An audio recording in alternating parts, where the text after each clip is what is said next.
Menurut laman web rasmi Jabatan Meteorologi Malaysia, El Nino adalah fenomena lautan yang berlaku setiap 2 ke 7 tahun di mana arus laut yang panas akan menggantikan arus laut yang kebiasaan sejuk di luar pantai barat Peru, Amerika Selatan.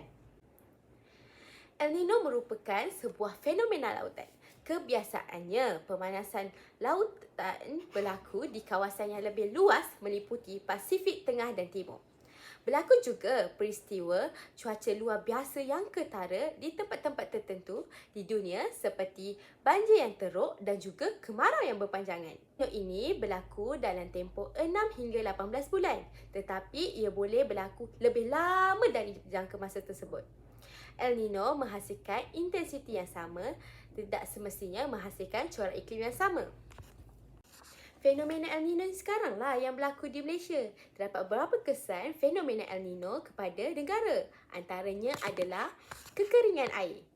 El Nino ini menyebabkan kekeringan di banyak tempat. Hal ini kerana suhu laut yang lebih hangat mengurangkan jumlah wap air di atmosfera.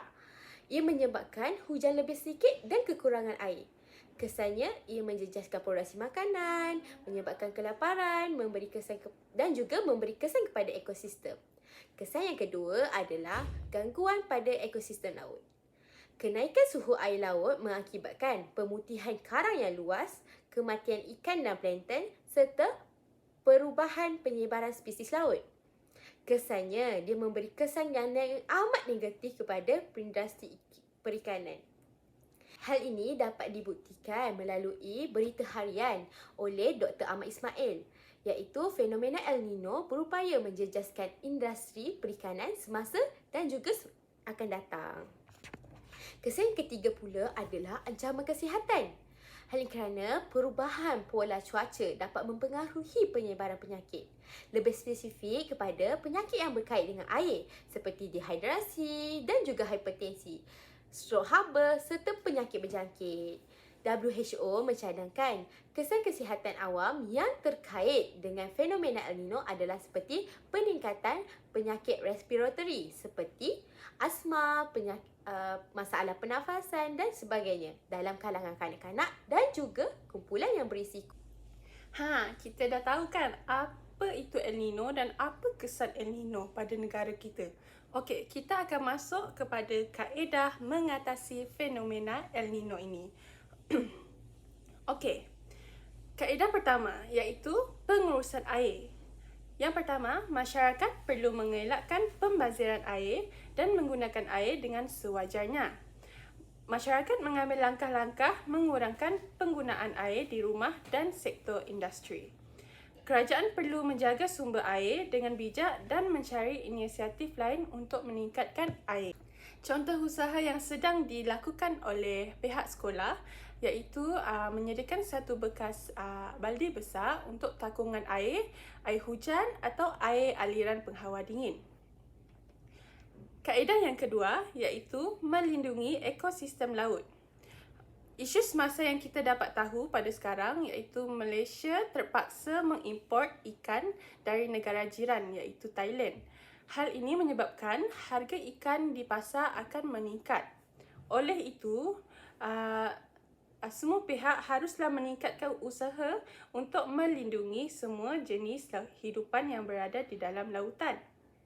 Yang kedua, pengawasan dan pengendalian penangkapan ikan yang berlebihan bagi memastikan ekosistem laut kekal seimbang.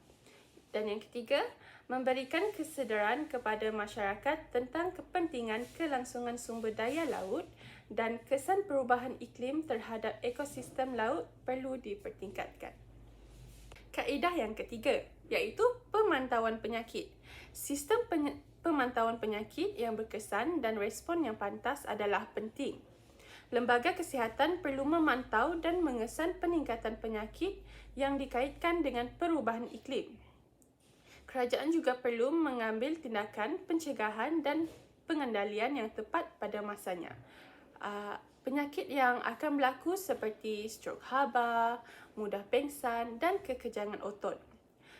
Selain itu juga, kerajaan juga perlu mendorong masyarakat supaya mempraktikkan amalan penjagaan kendiri. Penjagaan kendiri seperti sentiasa mencuci tangan dan menjaga kebersihan dan sebagainya. Okey, untuk kaedah yang terakhir iaitu melaksanakan program kesedaran dan pendidikan masyarakat. Program pendidikan masyarakat yang berkaitan dengan El Nino dapat meningkatkan kesedaran masyarakat tentang fenomena ini dan kesannya. Pendedahan kepada orang tua dan komuniti tentang kepentingan menyokong pendidikan selama fenomena El Nino serta bagaimana mereka dapat berkontribusi dalam mengatasi kesannya.